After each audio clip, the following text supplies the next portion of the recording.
नमस्कार। लोकसभा चुनाव का परिणाम कुछ भी रहा हो, लेकिन एक बात साफ हो गई कि नरेंद्र मोदी और योगी आदित्यनाथ की जोड़ी अपनी और पार्टी की वैचारिक प्रतिबद्धताओं के साथ कहीं कोई समझौता करने के मूड में नहीं। पहले माना जा रहा था कि चूंकि इस बार जो जनादेश आया है लोकसभा का, उसमें भारतीय जनता पार्टी के पास अपने दम पूर्ण बहुमत नहीं, स्पष्ट बहुमत नहीं। हालांकि एनडीए के पास बहुमत है और जिन दो दलों के समर्थन का विशेष उल्लेख होता है, जनता दल यूनाइटेड और टीडीपी, वो दोनों दल भी चुनाव पूर्व ही एनडीए में शामिल थे, इसलिए चुनाव पूर्व गठबंधन था एनडीए का। फिर भी देश भर में ऐसी अटकलें लगाई जा रही थी और खासतौर पर भाजपा के जो प्रतिपक्षी दल हैं वो इस बात को हवा दे रहे थे कि अब भाजपा की चाल वो नहीं रहेगी, अब मोदी की चाल वो नहीं रहेगी, अब योगी की चाल वो नहीं रहेगी और अब सब पर लगाम लग जाएगी। एक इस ढंग का नैरेटिव बना रहे थे। लेकिन 4 जून को परिणाम आए, 9 जून को सरकार बनी और 15 अगस्त आते आते स्पष्ट हो गया कि मोदी और योगी की जोड़ी किसी भी तरह का समझौता करने के मूड में नहीं, मुद्रा में नहीं। अपनी वैचारिक प्रतिबद्धताओं, अपने मुद्दों के प्रति भाजपा उतनी ही आग्रहशील है जितनी वो तब थी जब उसके अपने सांसद लोकसभा में बहुमत के आंकड़े से ज्यादा थे, यानी 2019 वाली सरकार में।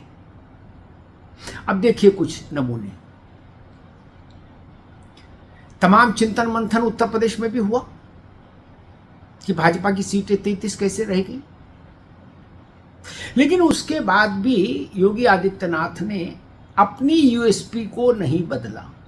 कठोर शासन, त्वरित निर्णय, राष्ट्रवाद और सनातन और हिंदुत्व के प्रति अगाध और असंदिग्ध आस्था, ये जो 5 बड़े मुद्दे योगी आदित्यनाथ की यूएसपी हैं, उन्होंने इसको नहीं बदला।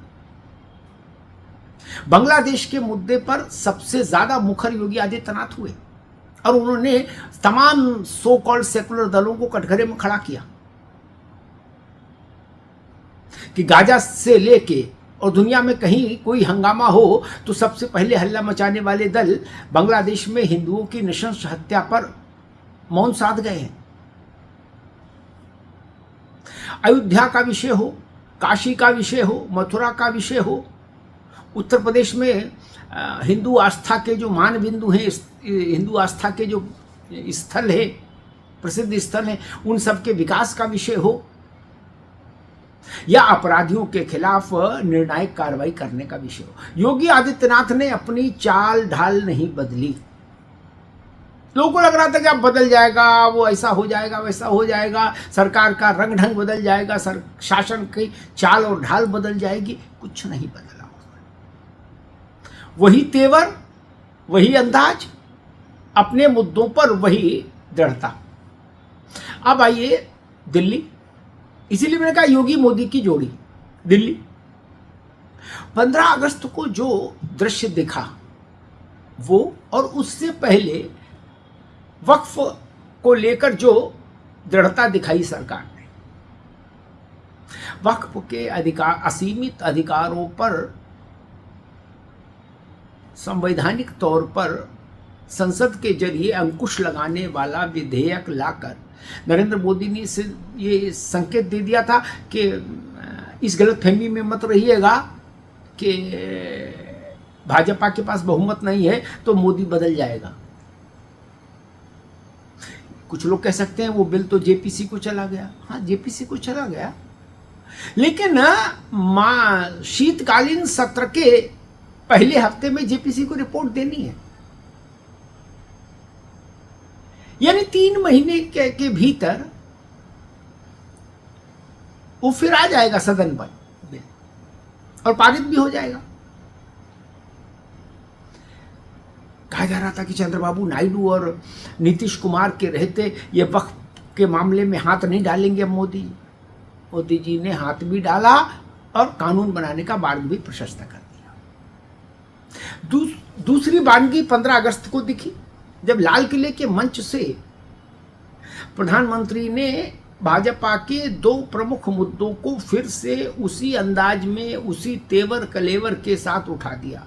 एक समान नागरिक संहिता और दूसरा एक देश एक चुनाव। मोदी ने अगर समान नागरिक संहिता की बात केवल इस ढंग से भी वो कह सकते थे कि भाई समान नागरिक संहिता अब देश की जरूरत है, समय की मांग है। उन्होंने कहा नहीं, अभी जो देश में सिविल कोड चल रहा है वो कम्युनल सिविल कोड है, कम्युनल सिविल कोड है। वो धर्म के आधार पर भेदभाव करने वाला कानून है और ऐसे कानून की देश में कोई जगह नहीं। 75 साल देश ने झेल लिया, यही बहुत किया। इसलिए अब सेकुलर सिविल कोड लाएंगे। ये छोटा ऐलान नहीं है और मौजूदा सिविल कोड को कम्युनल सिविल कोड घोषित कर देना, वो भी लाल किले की प्राचीर से, ये उन सब लोगों के लिए बड़ा झटका है जो मान रहे थे कि अब तो बदले बदले से मेरे सरकार नजर आएंगे। ना, सरकार ने तो कुछ बदले ही नहीं अपने में, वही तेवर, वही अंदाज। और दूसरा एक देश एक चुनाव। इस पर भी मोदी के विरोधी कह रहे थे कि नहीं भाई, अब मोदी जी के पास बहुमत अपना नहीं है, इसलिए अब एक देश एक चुनाव की बात तो छूट गई पीछे, जिसको वो 2019 वाली अपनी सरकार में प्रमुखता से उठा रहे थे और जिसके लिए पूर्व राष्ट्रपति रामनाथ कोविंद की अध्यक्षता में एक हाई लेवल कमेटी भी बनाई थी नरेंद्र मोदी ने। उस कमेटी की हालांकि सिफारिशें आ चुकी,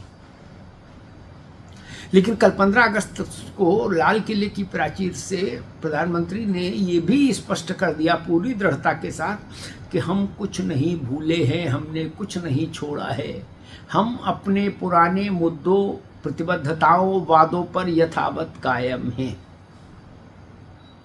कहा जा रहा था कि चंद्रबाबू नायडू इस वन नेशन वन इलेक्शन की थ्योरी को पसंद नहीं करते हैं, इसलिए भाजपा इस बार उससे अपने हाथ खींच लेगी मोदी की ये तीसरे कार्यकाल की सरकार। मोदी ने कहा नहीं, जो कहा है उस पर टिके हैं। अब विपक्ष को शायद अपनी रणनीति में तब्दीली करनी होगी, क्योंकि भाजपा के दोनों बड़े चेहरे, एक देश के सबसे बड़े राज्य का प्रशासनिक प्रमुख है और दूसरे देश के प्रधानमंत्री नरेंद्र मोदी, दोनों ने ये सार्वजनिक रूप से स्पष्ट कर दिया कि भाजपा अपनी रीति नीति बदलने नहीं जा रही, एक बात, और दूसरा भाजपा ने जितने भी सार्वजनिक तौर पर संकल्प लिए हैं, जनता के साथ जितने वादे किए हैं, भाजपा उनमें से किसी भी वादे को छोड़ने या भूलने को तैयार नहीं। और तीसरी बात, शासन की जो पद्धति, जो रीति नीति, जो अंदाज पहले से चला आ रहा है उत्तर प्रदेश में योगी राज में और 2014 से दिल्ली में मोदी राज में, वही अंदाज, वही तेवर, वही कलेवर आगे भी चलता रहेगा। ये बड़ा संकेत है। सामान्यतः गठबंधन की सरकारों में थोड़ी चाल बदल जाती है, थोड़ा मिजाज बदल जाता है, लेकिन भाजपा के इन दोनों चेहरों ने लोकसभा चुनाव के परिणामों से अब प्रभावित रहते हुए अपनी रीति नीति न बदलने का ऐलान कर दिया। अब देखना होगा आने वाले समय में इस भाजपा के इन दो चेहरों की इस रणनीति के उत्तर में विपक्ष अपनी रणनीति में क्या और कैसे और कहां तक तब्दीली करता है। धन्यवाद।